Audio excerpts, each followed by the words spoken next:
നമസ്കാരം പ്രിയപ്പെട്ട പ്രേക്ഷകരെ, മിഠായി പെറുക്കൽ മത്സരത്തിൽ ക്യാപ്റ്റന്മാർ സംസാരിക്കുകയാണ്. പ്രതികരണങ്ങൾ കേൾക്കാം. കഴിഞ്ഞ തവണ ഏറ്റവും കൂടുതൽ മിഠായി പെറുക്കിയത് ഞങ്ങളാണ്. ഇത്തവണയും ഞങ്ങൾ തന്നെ മിഠായി പെറുക്കും. അല്ലല്ല, ഞാൻ പറയട്ടെ, നിങ്ങൾ ചോദിച്ചില്ല, ഇനി ഞാൻ പറയട്ടെ കേക്ക്. ഈ വരുന്ന മത്സരത്തിൽ 100-ലധികം മിഠായി പെരുക്കിക്കൊണ്ട് ഞങ്ങളൊരു ടീമായിട്ട് വിജയിക്കാൻ പോവാണ്. നിങ്ങൾ എഴുതി വെച്ചു.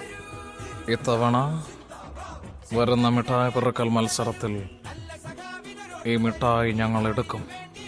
ഞങ്ങൾ പെറുക്കിയെടുത്ത് അത് നിങ്ങൾക്ക് തന്നെ തരും. മറ്റു ചില ക്യാപ്റ്റന്മാരൊക്കെ ഇവിടെയുണ്ട്. പക്ഷെ ഞാൻ പറയുന്നു, ഈ ക്യാപ്റ്റനെ ഞങ്ങൾ മാറ്റും. അല്ലല്ല, അപ്പറഞ്ഞത് ശരിയല്ല. ഞങ്ങളുടെ ടീമിന്റെ ക്യാപ്റ്റനെ പറ്റി പറയാൻ ആൾക്ക് എന്താണ് അധികാരം? അത് 100% തെറ്റാണ്. അല്ലല്ല, അപ്പൊ ഞങ്ങൾക്ക് എന്താണ് പറ? ഇല്ല.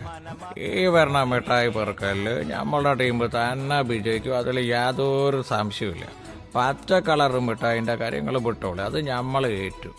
ഇത്തവണ നടക്കുന്ന മിഠായി പെറുക്കൽ മത്സരത്തിൽ ആര് ഏറ്റവും കൂടുതൽ മഞ്ഞ മിഠായി പെറുക്കുന്ന അവരുടെ കൂടെ ഞങ്ങളുണ്ട്. ഞങ്ങൾ തന്നെ പെറുക്കും, ഒരു സംശയമില്ല.